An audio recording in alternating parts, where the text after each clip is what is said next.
ومع عودة موسيقى دوري الأبطال، الموسيقى المحببة لكل عشاق كرة القدم وخاصة كرة القدم الأوروبية، والبداية الساخنة جدا مع قمة أول يوم في دور ال16 بين باريس سان جيرمان وبايرن ميونخ على ملعب الأمراء في باريس. ماتش هو يعتبر قمة الماتشات الثمانية كلهم في دور ال16، لأن أنت بتلعب مع فرقة أو في فرقتين بيلعبوا، فرقتين تقال جدا. بايرن ميونخ باللعيبة اللي فيه، بتاريخه، بقوته، بخبراته في البطولة دي. باريس سان جيرمان بالثلاثي الامامي الخطير جدا طبعا اللي غايب عنهم النهارده كيليان امبابي، وشفنا اول ما نزل قلب الماتش ازاي وغير اتجاه اللعب ازاي، ومع طبعا نيمار وميسي وبقيه الكوكبه الكبيره جدا. واحب اشيد النهارده قبل ما اتكلم عن اي حاجه براموس، رغم ان طبعا الناس عارفه ان انا بافاري، بس راموس النهارده بيعود سنين لورا وبيقدم لقاء هايل جدا جدا رغم سنه الكبير. والنهارده كان الماتش منقسم الى شقين، بس الشقين دول كان جزء منهم هو شوط وجزء، واخر الشوط الثاني او من بدايه الدقيقه بالظبط 72 او 73. البداية سيطرة بافارية على الملعب بالطول وبالعرض، مع نوع من انواع التحفظ الدفاعي الشديد جدا لباريس سان جيرمان. كان بادئ بيلعب في الحالة الدفاعية 4-4-2، وفي الحالة الهجومية كان بينطلق ب 4-3-3. ولكن الحالة الدفاعية بتاعت 4-4-2 اللي كان بيلعب بيها باريس سان جيرمان النهارده كانت ناقصة 2 لعيبة اللي هم ميسي ونيمار، لان هم كانوا في الحالة الدفاعية ما بيضغطوش الضغط القوي جدا اللي بتحتاجه الخطة ديت. فعشان كده ظهر باريس سان جيرمان مش موجود خالص في الحته الدفاعيه غير في الجزء الاخراني اللي هم الثمان لعيبه اللي ورا، وهم فعلا كانوا قايمين بالدور باكمل وجه. لان احنا لو بصينا على الناحيه الثانيه هنلاقي ان بايرن ميونخ رغم سيطرته المطلقه على ارضيه الملعب، ولكن كان في عقم هجومي شديد جدا وسلبيه. يعني ما كانش فيه كوره تقدر تقول عليها كوره خطره جدا او كوره ما تضيعش في ال 45 دقيقه بتوع الشوط الاولاني الا نادرا.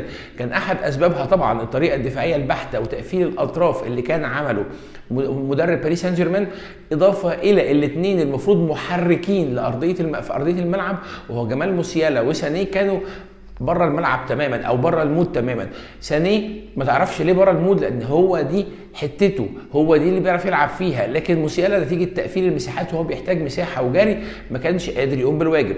ضيف عليها ان رغم ان الناس كلها استغربت التغيير دوت، الا ان انا كنت متوقعه جدا ان جواو كانسيلو كان بطيء جدا سواء على المستوى الهجومي او على المستوى الدفاعي، مع خطه 3-4-3 اللي كان بيلعب بيها وكانت بتتحول في الحاله الدفاعيه ل 5-3-2 ناجلزمان. فوجود جواو كانسيلو في الناحيه دي كان المفروض يكون ليه مردود اكبر سواء على الناحيه الهجوميه او الناحيه الدفاعيه. عشان كده كانت تغييره اللي بين الشوطين خلت الربع ساعه الاولى في الشوط الثاني فعلا هي اخطر فتره لبايرن ميونخ.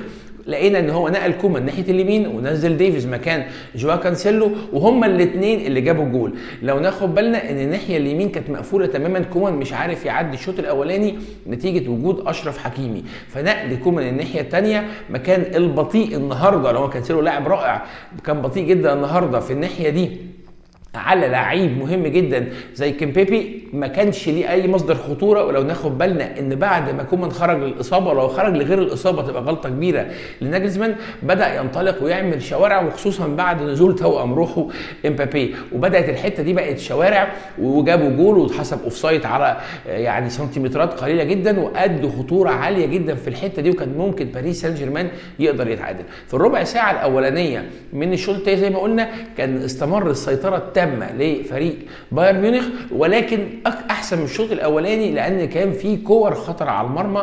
يعني غير الجول برضو كومان ضيع كوره كمان في عمليه حركه في الاطراف وستريتش للاطراف قوي جدا، وكانت في كور كتير بتخش جوه ال 18 كانت محتاجه مهاجم كبير او مهاجم قوي يقدر يخلصها.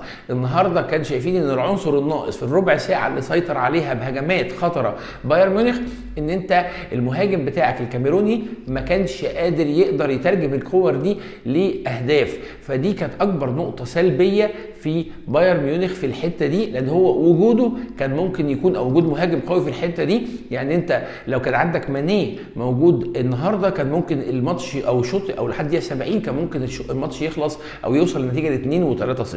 مع الدقيقه 72 و73 بعد ما امبابي نزل وبدا يسخن، ومع خروج كومان من الملعب، فبدات الناحيه اليمين بتاعه بايرن ميونخ تبقى مستباحه تماما، لان الناحيه الشمال بتاعتهم ما كانش حد عارف يعدي منها، ودي كانت حركه يعني ذكيه جدا من ناجلزمان ان هو رمى بافارد في الحته دي، فالحته دي ماتت تماما. بدات تظهر خطوره فريق باريس سان جيرمان من الدقيقه 72 لحد نهايه الماتش، او على اخر 5 دقائق بدا بقى بايرن ميونخ يستخدم خبراته ويقتل الملعب. ولكن هناك جرس انذار مهم جدا لماتش العوده، لان كيمبيبي النهارده كان عامل مع امبابي ثنائيه رائعه جدا.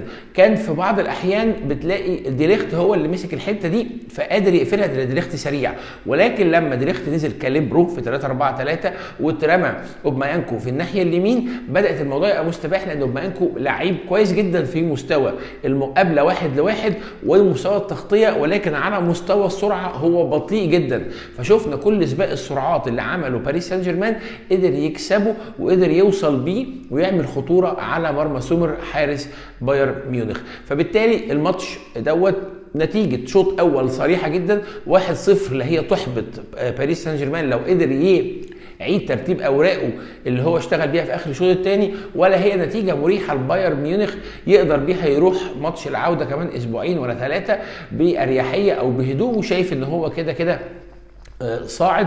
فبالتالي الماتش هولد الى ماتش العوده في الاليانز ارينا. ولكن الشوط الثاني بشكل عام بيدل ان احنا هنشوف ماتش عوده رائع جدا لو بعدنا عن الاصابات. طبعا بايرن ميونخ خسر بافارد اللي اتصاب اللي اتطرد في اخر 5 دقائق من العرقله اللي عملها من الخلف وخد الانذار الثاني مع ميسي، بس يعني هو كان عارف ان ميسي لو كان عدى كانت جول. قال لك انا يعني لكل حادث حديث بقى، لما يجي ماتش العوده وانا ما العبش يحلها ناجلزمان. ولكن الماتش لو هناك يبدا كيليان امبابي، اعتقد ان ناجلزمان لازم يكون له حسابات ثانيه كتير جدا، ووجود لعيب في الناحيه اللي فيها امبابي وكيمبيبي اعتقد انها ممكن تكون اول اولوياته في الماتش ده.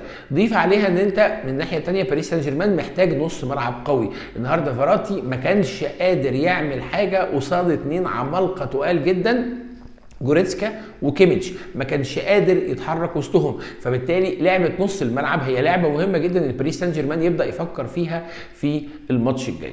ده باختصار رؤيتي المتواضعه عن ماتش النهارده وقمه بدايه الدور ال 16 في الشامبيونز ليج.